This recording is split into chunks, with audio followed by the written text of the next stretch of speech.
매일 성경 묵상 나눔입니다. 오늘은 2024년 3월 27일 수요일입니다. 고난주간을 지나고 있습니다. 오늘 묵상하는 본문은 마가복음 14장 53절에서 72절입니다.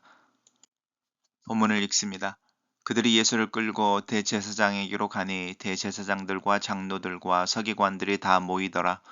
베드로가 예수를 멀찍이 따라 제사장의 집 뜰 안에까지 들어가서 아랫사람들과 함께 앉아 불을 쬐더라. 대제사장들과 온 공회가 예수를 죽이려고 그를 칠 증거를 찾되 얻지 못하니 이는 예수를 쳐서 거짓 증언하는 자가 많으나 그 증언이 서로 일치하지 못함이라. 어떤 사람들이 일어나 예수를 쳐서 거짓 증인하여 이르되 우리가 그의 말을 들으니 손으로 지은 이 성전을 내가 헐고 손으로 짓지 아니한 다른 성전을 사흘 동안에 지으리이다 하더라. 하되 그 증언도 서로 일치하지 않더라. 대제사장이 가운데 일어서서 예수에 물어 이르되 너는 아무 대답이 없느냐? 이 사람들이 너를 치는 증거가 어떠하냐 하되 침묵하고 아무 대답도 아니하시거늘. 대제사장이 다시 물어 이르되 내가 찬송받을 이의 아들 그리스도냐? 예수께서 이르시되 내가 그니라. 인자가 권능자의 우편에 앉은 것과 하늘 구름을 타고 오는 것을 너희가 보리라 하시니 대제사장이 자기 옷을 찢으며 이르되 우리가 어찌 더 증인을 요구하리요? 그 신성모독하는 말을 너희가 들었도다. 너희는 어떻게 생각하느냐 하니 그들이 다 예수를 사형에 해당한 자로 정죄하고 어떤 사람은 그에게 침을 뱉으며 그의 얼굴을 가리고 주먹으로 치며 이르되 선지자 노릇을 하라 하고 하인들은 손바닥으로 치더라. 베드로는 아랫뜰에 있더니 대제사장의 여종 하나가 와서 베드로가 불 쬐고 있는 것을 보고 주목하여 이르되 너도 나사렛 예수와 함께 있었도다 하거늘. 베드로가 부인하여 이르되 나는 내가 말하는 것이 무엇인지 알지 못하고 깨닫지도 못하겠노라 하며 앞뜰로 나갈새. 여종이 그를 보고 곁에 있는 자들에게 다시 이르되 이 사람은 그 도당이라 하되 또 부인하더라. 조금 후에 곁에 서 있는 사람들이 다시 베드로에게 말하되 너도 갈릴리 사람이니 참으로 그 도당이니라. 그러나 베드로가 저주하며 맹세하되 나는 내가 말하는 이 사람을 알지 못하노라 하니 닭이 곧 두 번째 울더라. 이에 베드로가 예수께서 자기에게 하신 말씀 곧 닭이 두 번 울기 전에 내가 세 번 나를 부인하리라 하심의 기억되고 그 일을 생각하고 울었더라. 오늘의 본문은 대제사장의 집에서 심판을 받고 계시는 예수님, 또 그 베드로의 세 번의 부인에 대한 이야기입니다.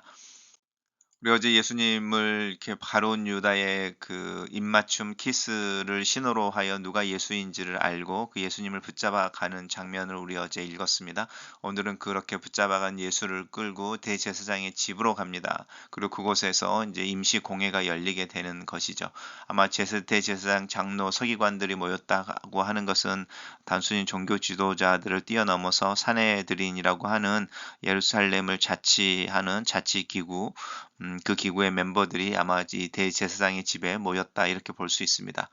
이렇게 심판을 받기 위해 재판을 받기 위해 끌려가는 예수님을 멀찍이서 따라왔다라고 하는데 이 거리감을 한번 생각해 보십시오. 특별히 이 멀찍이라고 하는 부분 속에서 예수님과 베드로 사이에 생겨 있는 거리라고 하는 부분이 이렇게 암시되어집니다. 대제사장의 집에 뜰 안에 들어와서 아랫사람들과 함께 불을 쬐고 있는 베드로, 그리고 예수님은 그 앞에서, 그러니까 이제 제사장이 집이 있으면 앞에 이제 뜰이 있고 뜰 안이 있고 그 안에 이제 또 안쪽에 뜰이 있는 것이죠. 그리고 이 사이는 계단으로 되어 있다고 생각하시면 됩니다. 그래서 약간 이렇게 1층과 2층이라고 하는 높은 게 아니고 1층과 반층 정도로 계단 몇 개를 지나면 여기 뜰 안이라고 하는 부분과 예수님이 지금 재판을 받고 있는 더 깊은 곳에 뜰이라고 하는 이제 그곳과 구별되어져 있다. 이렇게 생각하시면 좋습니다. 이제 이 제사장들과 온 공회가 모여서 예수님을 죽이려고 이제 증거를 찾습니다. 증거를 찾는데 찾지 못하는 이유는 뭐냐면 증언이 서로 일치하지 않기 때문입니다. 대표적인 증언 하나를 마가가 제시하고 있는데 우리가 그의 말을 들으니 손으로 지은 이 성전을 내가 헐고 손으로 짓지 아니한 다른 성전을 사흘 동안에 지으리라라고 예수님이 말씀하셨다라고 하는 것에 대한 이제 참소가 있었다고 이야기하는데, 이 부분 하나는 이제 왜 이 부분을 특별히 들어서 이제 그 거짓된 증언 중에 하나로 이야기하는가라고 할 때, 이 증언 반틈은 맞는 이야기죠. 이 성전을 허물라 이렇게 말했고요. 그리하면 내가라고 하는 부분이었죠. 그리고 이 사흘 동안에 다시 지어지는 성전은 우리가 말하는 피지컬한 템플로서의 건물이 아니라 예수님 자신, 죽음에서 부활하신 예수님을 이야기한다. 이제 이렇게 설명되어지는 부분이어서, 근데 그것이 이제 사람들에게 가장 충격적인 예수님의 말씀 중에 하나였던 것 같습니다. 하지만 이 증언도 일치하지 않았다. 왜냐하면 이 내용 자체가 코렉트하지 않죠. 그럴 때 이제 대제사장이 일어나서 예수님에게 치명적인 질문 하나를 합니다. 내가 찬송받을 이의 아들 그리스도냐? 이렇게 물어보는 거죠. 찬송받을 이의, 우리가 예수님께서 예루살렘에 들어올 때에 이스라엘 사람들이 환호하며 호산나 이렇게 말하고 주님의 이름으로 오시는 이여 이렇게 불렀던 부분을 반면하는 거죠. 그리스도냐, 메시아냐 이런 뜻입니다. 근데 예수님께서 침묵하고 계시다가 이 질문에는 이야기합니다. 내가 그다라고 말하는데요. 내가 그다 이렇게 말하는 부분은 나는 나다라고 말하는 형태의 진술문의 형태, 선언문의 형태를 띠면서 예수님이 자신이 누구인지를 드러내십니다. 인자가 권능자의 우편에 앉는 것, 이것은 이제 이 아들됨을 의미하는 것이죠. 하늘 구름을 타고 오는 것이라고 하는 부분은 이제 메시아로서 영광 중에 나타나게 되는 것을 너희가 보리라 이렇게 분명하게 말씀하시고, 사실은 이것 때문에 이 대제사장이 신성모독하는 말로 이제 직접 예수님을 이렇게 죽일 이제 명분을 찾게 되는 부분이고, 이 명분은 예수님께서 직접 주시는 부분이기도 합니다. 주님께서 왜 네가 그리스도냐, 찬송받을 이의 아들 그리스도냐라는 말에도 침묵하지 않으시고 분명하게 자신을 드러냈는가라고 하는 부분, 우리 좀 생각해 볼 필요가 있습니다.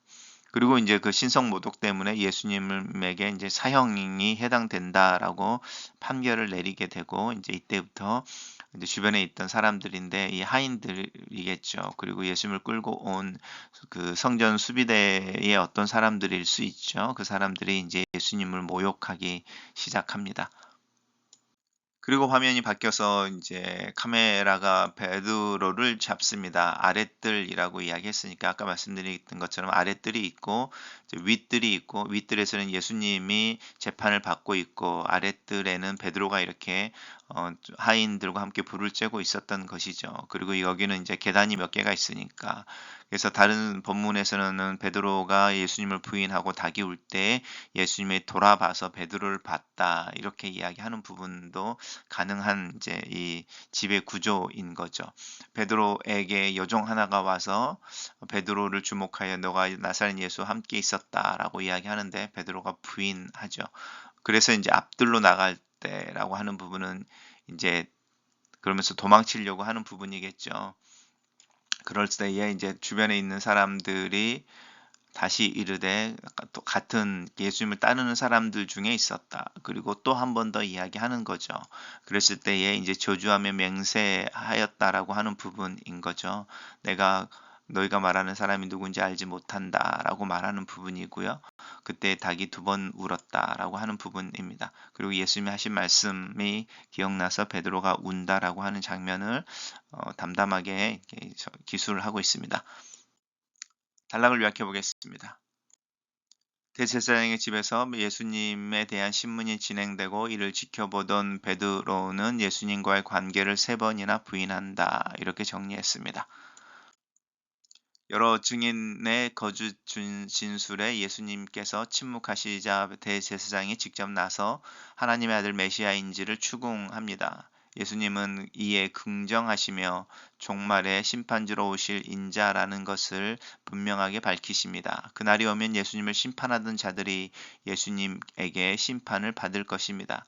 지금은 거짓과 불의가 진리와 공의를 짓밟고 어둠의 권세가 모든 것을 주관하는 것처럼 보이지만, 주님이 이 모든 것을 신원하시고 심판하실 것이니 기세등등한 악에 굴복하거나 타협하지 맙시다. 한밤중인데 산에 들인 공회가 모였습니다. 대제사장이 주도한 신문은 밤새 이루어집니다. 그런데도 그들은 신문 후에 결론을 내리는 것이 아니라 결론을 정한 후에 신문을 하고 있었습니다. 뒤집힌 신문 절차나 일관성도 없고 일치하지도 않는 많은 증언은 재판의 부당성과 그들의 악한 의도를 보여주고 있습니다. 예수님이 메시아임을 밝히는 숱한 증거들이 있지만 그들은 자신들의 영향력과 기득권을 지키기 위해 저열하고 야비한 방식으로 예수님의 인격과 명예를 짓밟습니다. 경배의 대상이신 예수님을 경멸의 대상으로 삼습니다. 이처럼 거짓과 탐욕의 노예가 되면 하나님 나라와 진리를 대적하게 됩니다. 베드로는 멀찍이 예수님을 따라가더니 결국 여종의 추궁 앞에 속절없이 무너져 버립니다. 죽는 데까지 따르겠다던 그 기백은 사라져 버리고 자신의 목숨을 부지하려 하여 조주하면서까지 주님을 부인합니다. 주님의 경고보다 자신을 과신하며 깨어 기도하지 못하던 베드로가 시험이라고 하는 현실 앞에 그 진실을 지켜내기가 쉽지 않았을 것입니다. 세 번이나 저주하고 맹세하며 부인하던 베드로는 닭 울음소리를 듣자 예수님의 말씀이 생각나서 심히 괴로워하며 통곡합니다. 자신의 약함에 대한 자책과 배신에 대한 죄책 때문에 그런 자신을 오래 참고 사랑해 주신 주님 때문에 울었을 것입니다. 주님은 우리보다 우리 자신을 더 잘 아십니다. 혹독한 비난과 가혹한 자책에서 눈을 돌려 자비로우신 주님을 바라보고 그분의 약속을 기억하여 속히 돌이키고 어서 일어납시다. 글로 쓰는 기도입니다. 살아계신 하나님, 내 믿음을 자랑하거나 내 믿음 때문에 스스로 교만해지는 일이 없기를 기도합니다. 주님을 인정하는 삶을 더 이해하고 내 삶 속에서 그리스도 예수에 대한 고백이 실천될 수 있기를 기도합니다. 주님을 믿는다고 하는 삶의 의미와 삶의 스타일을 깊이 깨닫고 내 마음에 계시는 하나님의 진리의 영의 도우심을 받아 내 믿음이 내 삶을 통해 고백되고 보여줄 수 있기를 위해 노력하는 하루하루를 살도록 나를 도와주시옵소서. 예수님 이름으로 기도합니다. 아멘.